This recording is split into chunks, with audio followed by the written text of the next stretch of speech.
Hello, curious minds, and welcome. Today, we're embarking on an epic journey through Earth's deep past. A story of colossal landmasses, unimaginable forces, and the very blueprint of life as we know it. We're going to talk about supercontinents, those incredible times when most, if not all, of Earth's land was fused into a single magnificent whole. It's a tale that reshaped our planet and, in doing so, reshaped every living thing on it. For centuries, people looked at maps and noticed something peculiar. The coastlines of continents, especially South America and Africa, seemed to fit together like pieces of a giant jigsaw puzzle. Was it just a coincidence, or was there something more profound at play?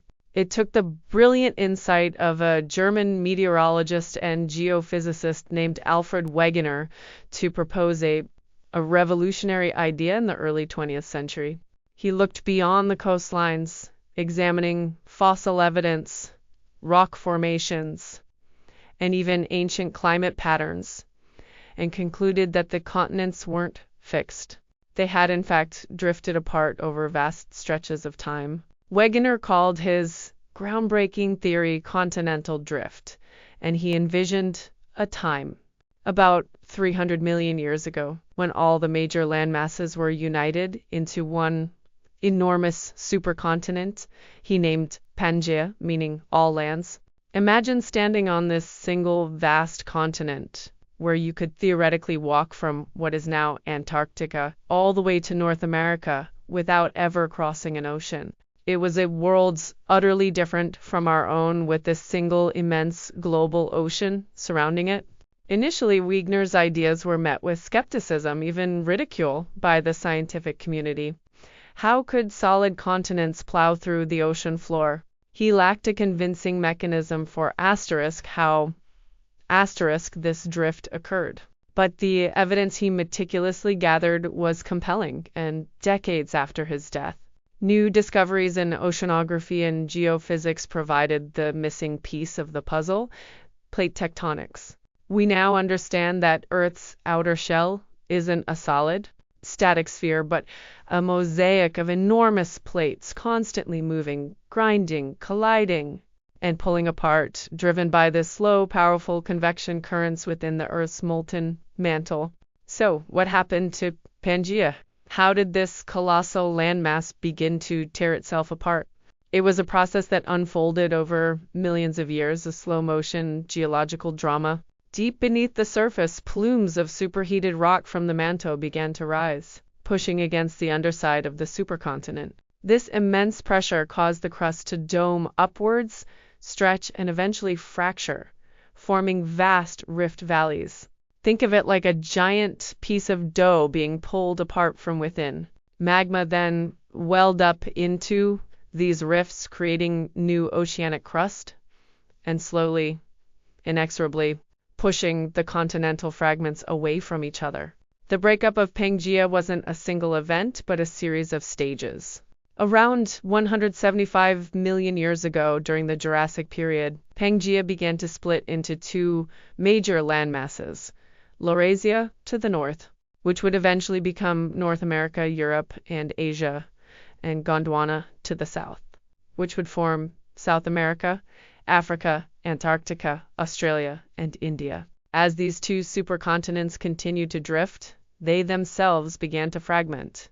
The Atlantic Ocean started to open up as North America and Eurasia pulled away from South America and Africa.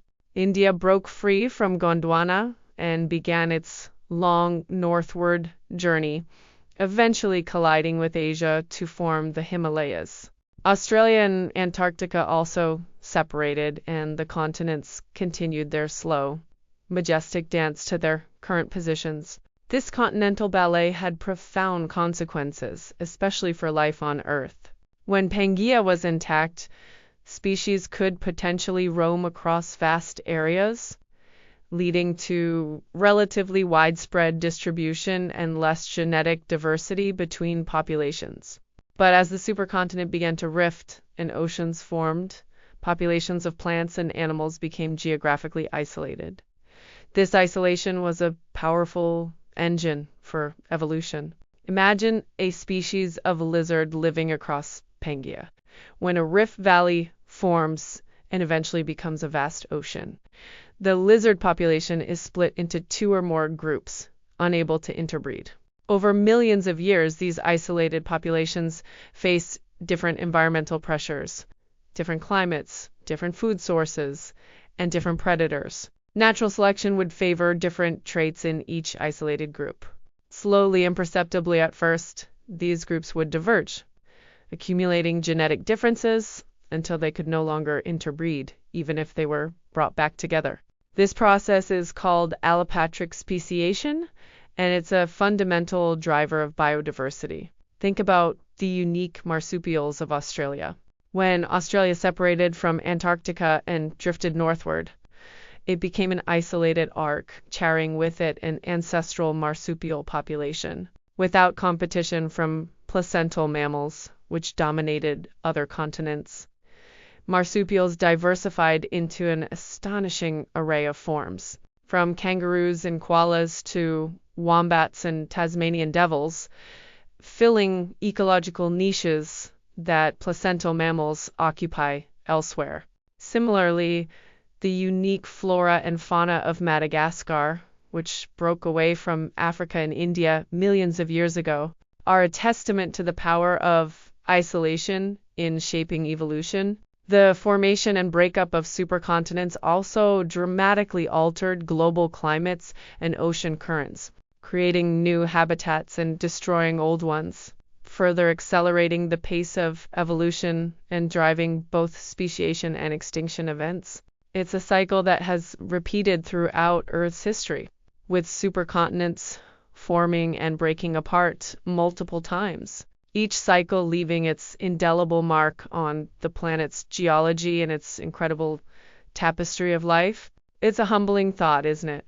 That the very ground beneath our feet is not static, but a dynamic, ever-changing stage upon which the grand drama of life unfolds.